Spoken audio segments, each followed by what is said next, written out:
વિદ્યાર્થી મિત્રો, આ વિડીયોમાં આપણે પ્રકરણ 1 વાસ્તવિક સંખ્યાઓનો અભ્યાસ કરશું. યુક્લિડની ભાગ પ્રવૃત્તિ. કોઈપણ ધન પૂર્ણાંક a ને બીજા કોઈપણ ધન પૂર્ણાંક b વડે ભાગવામાં આવે તો અંદરૂણ શેષ r વધે અને તે b કરતાં નાની હોય છે. એટલે કે કોઈ સંખ્યા a ને આપણે b વડે ભાગશું તો તેની શેષ r વધશે, જ્યાં rનું મૂલ્ય હંમેશા b કરતાં નાનું છે તે તમે અહીં જોઈ શકો છો. અને bનું મૂલ્ય શૂન્ય ક્યારેય પણ હોવાનું નથી. આપણે તેનું ઉદાહરણ જોઈશું કે ધારો કે કોઈ સંખ્યા a છે, આપણે a તરીકે આપણે 25 લઈ લઈએ છીએ, ને બીજી કોઈ સંખ્યા b છે જેને આપણે 4 લઈ લઈએ છીએ.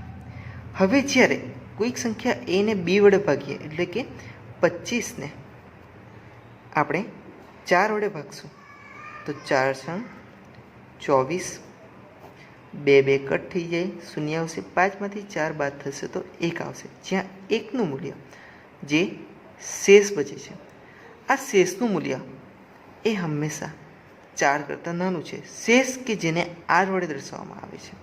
તો આમ શેષનું મૂલ્ય હંમેશા b એટલે કે ભાજક કરતાં નાનું હોય છે, તે તમે અહીં જોઈ શકો છો. આ રીતે તમે કોઈ પણ સંખ્યાઓ લઈ શકો છો. આપણે અહીં પૂર્ણાંકોની વિભાજ્યતાના ગુણધર્મનો ઉપયોગ બે ધન પૂર્ણાંકોના ગુસાઅ શોધવા માટે કરીશું. તમે અહીં જોઈ શકો કે દરેક વિભાજ્ય પૂર્ણાંકને અવિભાજ્ય પૂર્ણાંકોના ગુણાકાર તરીકે અનન્ય રીતે દર્શાવી શકાય. એટલે આપણે કોઈ પણ વિભાજ્ય સંખ્યા લઈ લઈએ. મેં અહીંયા ઉદાહરણ તરીકે 25 લીધી છે. એના અવિભાજ્ય અવયવ પાડશું તો 5 × 5 × 1 એટલે 5 × 5 25 × 25, જ્યાં 5 અવિભાજ્ય સંખ્યા કે જેને 5 અને 1 સિવાય બીજી કોઈ પણ સંખ્યાઓ દ્વારા ભાગી શકાતી નથી. તો આમ કોઈ પણ વિભાજ્ય સંખ્યાને અવિભાજ્ય સંખ્યાઓના ગુણાકાર સ્વરૂપે અનન્ય રીતે દર્શાવી શકાય છે. અને આ ગુણધર્મને જ અંકગણિતનું મૂળભૂત પ્રમેય તરીકે ઓળખવામાં આવે છે. હવે અંકગણિતના ઉપયોગોની ચર્ચા કરીશું. અંકગણિતના બે ઉપયોગો છે. પ્રથમ, વર્ગમૂળમાં 2, વર્ગમૂળમાં 3, વર્ગમૂળમાં 5 જેવી ઘણી બધી સંખ્યાઓને અસમય સાબિત કરવા માટે આ પ્રમેયનો ઉપયોગ થાય છે. એનો બીજો ઉપયોગ, સમય સંખ્યાઓ pના છેદમાં q, જ્યાં q છેદમાં છે તો એ શૂન્ય હોવાની નથી અને એ શૂન્ય હોવી પણ નહીં જોઈએ, જેની દશાંશ અભિવ્યક્તિ ક્યારેય શાંત હોય અને ક્યારેય અનંત આવૃત હોય તે જાણવા પણ આપણે આ અંકગણિતના મૂળભૂત પ્રમેયનો ઉપયોગ કરવાના છીએ. હવે આપણે પ્રાકૃતિક સંખ્યાઓ જોઈએ. પ્રાકૃતિક સંખ્યાઓને ઇંગ્લિશમાં નેચરલ નંબર્સ કહેવામાં આવે છે, જ્યાં 1, 2, 3, 4થી અનંત સુધી આવતી બધી સંખ્યાઓનો પ્રાકૃતિક સંખ્યાઓમાં સમાવેશ કરવામાં આવે છે. ને પ્રાકૃતિક સંખ્યાઓના સમૂહને કેપિટલ N દ્વારા દર્શાવવામાં આવે છે. પ્રાકૃતિક સંખ્યાઓને અંગ્રેજીમાં નેચરલ નંબર્સ કહેવાય, જેના પરથી એને n દ્વારા દર્શાવવામાં આવશે. Natural numbers. અને તેના સમૂહને દર્શાવવા માટે n બરાબર છગડિયા કૌંસમાં 1, 2, 3, 4 અપ ટુ 100 વડે દર્શાવાય છે. પ્રાકૃતિક સંખ્યાઓના સમૂહને ધન પૂર્ણાંકો તરીકે પણ ઓળખવામાં આવે છે. પ્રાકૃતિક સંખ્યાઓ પછી આપણે ચર્ચા કરીશું પૂર્ણ સંખ્યાઓની. પૂર્ણ સંખ્યાઓને ઇંગ્લિશમાં હોલ નંબર્સ તરીકે ઓળખવામાં આવે છે. પ્રાકૃતિક સંખ્યાના સમૂહમાં શૂન્યનો સમાવેશ કરવાથી આપણને પૂર્ણ સંખ્યાઓ મળે છે. જે પૂર્ણ સંખ્યાઓના સમૂહને W વડે દર્શાવવામાં આવે છે, જ્યાં તેને દર્શાવવા માટે W = છગડિયા કૌંસમાં 0, 1, 2, 3, 4 અપ ટુ 100 એટલે કે અનંત સુધી. આમ પ્રાકૃતિક સંખ્યાઓમાં શૂન્યનો સમાવેશ કરશો તો આપણને પૂર્ણ સંખ્યાઓ મળવાની છે. હવે પછી પૂર્ણાંક સંખ્યાઓની ચર્ચા કરીએ. પૂર્ણાંક સંખ્યા કે જેને ઝેડ અથવા આઈ દ્વારા દર્શાવવામાં આવે છે, જેને ઇંગ્લિશમાં ઇન્ટીજર નંબર્સ તરીકે પણ ઓળખવામાં આવે છે. બધી જ પ્રાકૃતિક સંખ્યાઓ શૂન્ય તથા દરેક પ્રાકૃતિક સંખ્યાઓની વિરોધી સંખ્યાઓને સમાવતા સમૂહને પૂર્ણાંકોનો સમૂહ કહે છે. તેને આઈ અથવા ઝેડ દ્વારા દર્શાવવામાં આવે છે. આઈ અથવા ઝેડ કે જ્યાં પૂર્ણાંક સંખ્યાઓના સમૂહને અહીંયા દર્શાવ્યો છે, જ્યાં એકથી લઈને અનંત સુધીની બધી જ પ્રાકૃતિક સંખ્યાઓ શૂન્ય અને ઋણ એકથી લઈને બધી જ ઋણ સંખ્યાઓનો સમાવેશ થાય છે. તો આમ પૂર્ણાંક સંખ્યાઓને આ રીતે રજૂ કરી શકાય છે, જ્યાં શૂન્ય એ કોઈ ધન પૂર્ણાંક પણ નથી તેમજ ઋણ પૂર્ણાંક પણ નથી. ને આ જે વાક્ય છે તે એક્ઝામ માટે ખૂબ જ ઉપયોગી છે. એટલે તમે વિદ્યાર્થીઓ ધ્યાન રાખજો કે શૂન્ય એ ધન પૂર્ણાંક પણ નથી તેમજ ઋણ પૂર્ણાંક પણ નથી. હવે આપણે યુગ્મ સંખ્યાઓની વાતો કરશું. જે પ્રાકૃતિક સંખ્યાઓને બે વડે નિશેષ ભાગી શકાય તે સંખ્યાઓને યુગ્મ સંખ્યાઓ કહે છે અને તેમના સમૂહને ઈ દ્વારા દર્શાવવામાં આવે છે. જ્યાં ઇંગ્લિશમાં યુગ્મ સંખ્યાઓને ઇવન નંબર્સ કહેવાય ને ઇવનના ઈ પરથી તેને ઈ દ્વારા દર્શાવવામાં આવે છે. જ્યાં યુગ્મ સંખ્યાઓનું ઉદાહરણ તમે અહીં જોઈ શકો છો કે કોઈ એક સંખ્યા 2 છે, તો એ સંખ્યાને આપણે 2 વડે ભાગતા આપણી પાસે જવાબ 1 આવે છે. તે જ રીતે કોઈ સંખ્યા 4 છે, તેને 2 વડે ભાગી શકાય, 2 એકા 2, 2 દુ 4, તો એનો જવાબ આપણી પાસે 2 આવે છે. તે જ રીતે કોઈક સંખ્યા 6 છે, તેને 2 વડે આપણે ભાગતા આપણી પાસે જવાબ 3 આવશે. તો આમ જેટલી પણ સંખ્યાઓ છે કે જેને 2 વડે નિશેષ ભાગી શકાય છે, તો તેવી સંખ્યાઓને યુગ્મ સંખ્યાઓ તરીકે ઓળખવામાં આવે છે. જ્યાં યુગ્મ સંખ્યાઓના સમૂહને ઈ બરાબર સગડિયા કૌંસમાં 2, 4, 6 થી લઈને અનંત સુધી આવતી બધી જ સંખ્યાઓનો તેમાં સમાવેશ થશે. પરંતુ ધ્યાનમાં રાખવાની બાબત એ છે કે તે સંખ્યાઓને 2 વડે નિશેષ ભાગી શકાતી હોવી જોઈએ. હવે આપણે ચર્ચા કરશું અયુગ્મ સંખ્યાઓની. અયુગ્મ સંખ્યાઓને ઓ વડે દર્શાવવામાં આવે છે. એને ઇંગ્લિશમાં ઓડ નંબર્સ કહેવામાં આવે છે.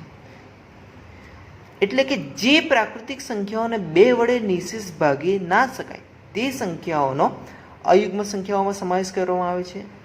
આથી જ જે સંખ્યાઓને 2 વડે નિશેષ ભાગી ન શકાય તો તે સંખ્યાને અયુગ્મ સંખ્યા કહે છે અને તેના સમૂહને ઓ દ્વારા દર્શાવશે. તમે અહીં જોઈ શકો ઓ ઇક્વલ ટુ 1, 3, 5 થી લઈને અનંત સુધી આવતી બધી જ સંખ્યાઓને 2 વડે ભાગી શકાશે નહીં. જ્યાં ઉદાહરણ તરીકે 1ને આપણે 2 વડે ભાગી શકીએ નહીં, તો એનો અર્થ કે 1 એ અયુગ્મ સંખ્યા. તે જ રીતે 3ને પણ 2 દ્વારા નિશેષ ભાગી શકાતી નથી. 5ને પણ 2 દ્વારા નિશેષ ભાગી શકાતી નથી. આમ જે સંખ્યાઓને 2 દ્વારા આપણે નિશેષ ભાગી શકીએ નહીં, તો તે બધી જ સંખ્યાઓના સમૂહને અયુગ્મ સંખ્યા તરીકે ઓળખવામાં આવે છે. હવે આપણે અભ્યાસ કરશું અવિભાજ્ય સંખ્યા એટલે કે પ્રાઇમ નંબર્સ.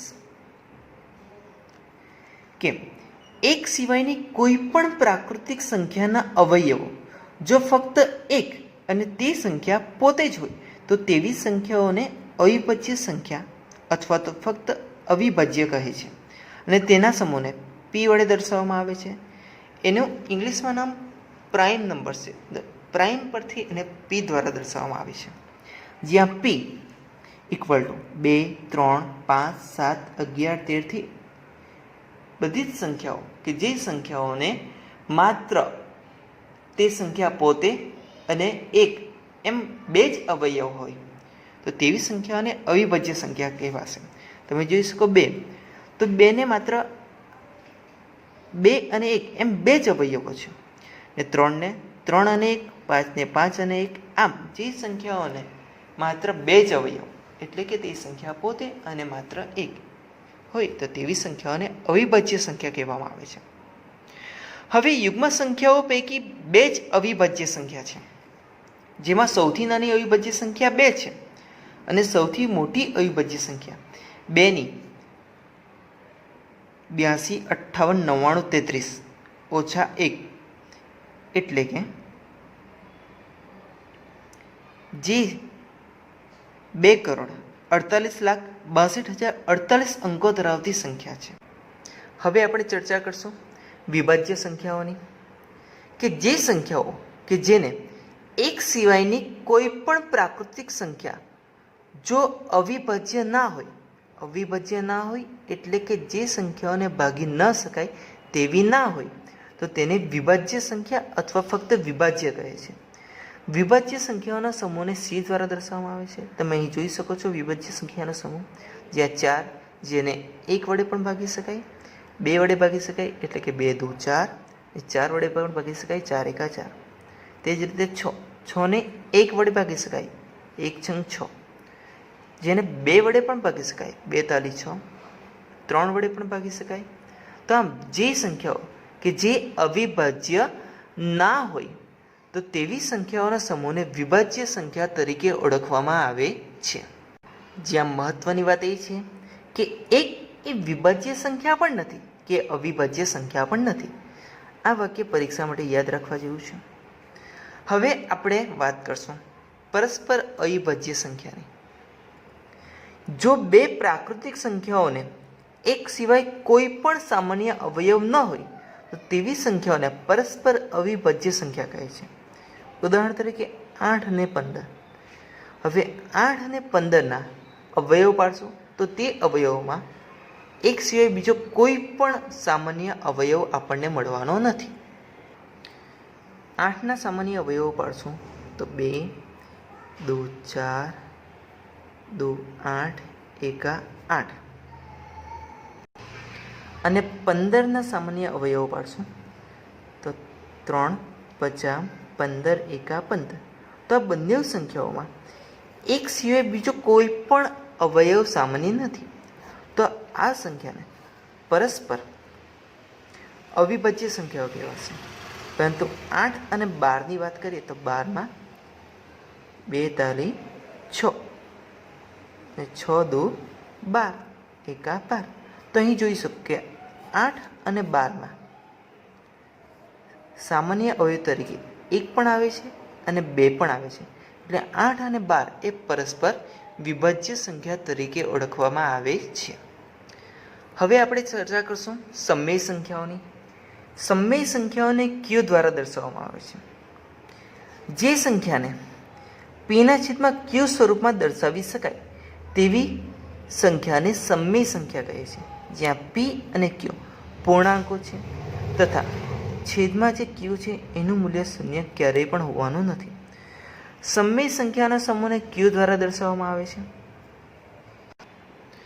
ઉદાહરણ તરીકે ધારો કે કોઈ સંખ્યા 5 છે અને બીજી કોઈ સંખ્યા 3 છે, તો જ્યાં P તરીકે હું 5ને લઈ લઉં છું, Q તરીકે 3ને લઈ લઉં છું, તો તે સંખ્યાઓને P/Q એટલે કે 5/3 દ્વારા દર્શાવાય છે. તો જે સમય સંખ્યા તરીકે ઓળખાય છે. આ રીતે આપણે 5 અને 3ની જગ્યાએ કોઈ પણ સંખ્યાઓ લઈ શકીએ છીએ. હવે આપણે ચર્ચા કરશું અસમય સંખ્યાઓની. અસમય સંખ્યાઓને Q12 દ્વારા દર્શાવવામાં આવશે. જે સંખ્યા સમય સંખ્યા નથી તેને અસમય સંખ્યા કહે છે. અસમય સંખ્યાના સમૂહને Q12 દ્વારા દર્શાવવામાં આવે છે. હવે આપણે ચર્ચા કરશું વાસ્તવિક સંખ્યાઓની. વાસ્તવિક સંખ્યાના સમૂહને R દ્વારા દર્શાવવામાં આવશે, જેમાં બધી જ સમય સંખ્યાઓ તેમજ બધી જ અસમય સંખ્યાઓના સમૂહને વાસ્તવિક સંખ્યાઓનો સમૂહ કહે છે. એટલે કે વાસ્તવિક સંખ્યાઓ કે જેમાં બધી જ સમય સંખ્યાઓ અને બધી જ અસમય સંખ્યાઓ એમ બધી જ સંખ્યાઓનો સમાવેશ થાય છે, કે જેને R દ્વારા દર્શાવવામાં આવશે અને તેને ઇંગ્લિશમાં રિયલ નંબર્સ તરીકે ઓળખવામાં આવે છે. તો આમ વાસ્તવિક સંખ્યાઓમાં બધી જ સંખ્યાઓનો સમાવેશ થાય છે.